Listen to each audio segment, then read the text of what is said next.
ទស្សនៈម្យ៉ាងដែលអ្នកគួរយល់ដឹងក្នុងជីវភាពរស់នៅប្រចាំថ្ងៃ1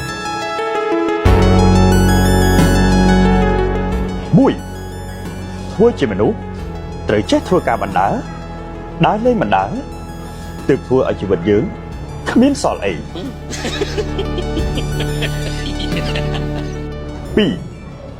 ជីវិតយើងអ្វីត្បិតតែពេលខ្លះវាលំបាកបន្តិចមែនក៏ប៉ុន្តែក៏នៅមានពេលខ្លះវាវេទនាផងដែរ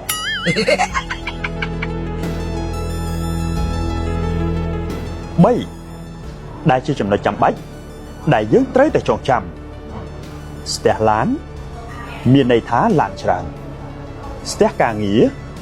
មានន័យថាការងារច្រើនតែបើលោកអ្នកស្ទះលុយកុំសង្ឃឹមថាអ្នកមានលុយច្រើនឲ្យសោះ sorry ហើយទស្សនៈទាំង3នេះគឺជាអ្វីដែលខ្ញុំបានឆ្លងកាត់តែខ្ញុំឆ្លងកាត់មិនផុតសោះវាបានអាមិនផុតណាបើសំបីតាកៅអីមេក៏ហ៊ានអង្គុយដែរ